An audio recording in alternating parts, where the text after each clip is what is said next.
Здравствуйте, с вами Сергей и видеоблог интернет-магазина Аюрведа здесь.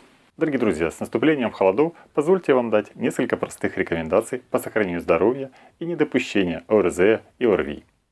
При первых признаках заболевания мы рекомендуем сразу начинать лечение, не затягивая, чтобы боль в горле не перешла в кашель и так далее по нарастающей. А далее долечиваться до конца, а не бросать прием препаратов при первых признаках улучшения. Итак, при боли в горле мы рекомендуем мадхуканта, суалин и септилин. Септилин иногда называют природным антибиотиком. Кадиради бати. Это то, что будет для вас полезно, то, что будет для вас помогать побороть боль в горле. При вирусных инфекциях тот же самый септилин. Тришун, ситопаладий чурна или васа ситопаладий чурна, которые представлены и в порошочке, есть в таблетках и в капсулах. Если ситопаладий чурна в порошке, то ее смешивают с маслом ги и медом. Также можно применять читракхаритаки.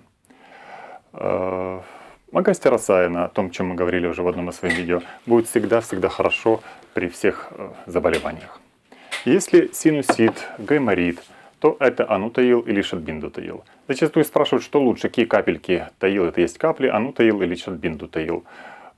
Шатбиндутаил, они более, скажем так, редкие, жесткие, детям они не подходят. Их применяют больше при гайморите. Анутаил чуть помягче. Но в любом случае при обычном насморке и шатбиндутаил, и анутаил прекрасно вам подойдут. Посмотрите, что у вас есть, что вам легче приобрести, приобретайте и используйте их. При отите и боли в ушах это билватаил, как здесь, допустим, представлено. Либо есть капельки карнарадж и тот же самый септилин. Во всех случаях чавампраш. Выбирайте чавампраш, который вам нравится. Послаже, поострее, подороже, подешевле, какой вы сможете приобрести. Пусть он всегда будет в вашем доме. Также септилин, чавампраш, капли для носа – это то, что минимум должно быть в вашей, скажем так, аюрведической аптечке дома.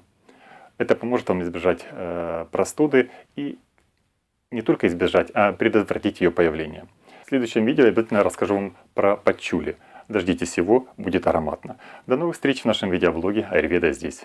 С нетерпением ждем вас на сайте Аюрведа здесь. Наши консультанты помогут вам сделать правильный выбор.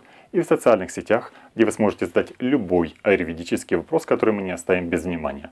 Ставьте лайки, делитесь этим видео и подписывайтесь на наш канал. Побольше Аюрведы в вашей жизни. Всего самого доброго.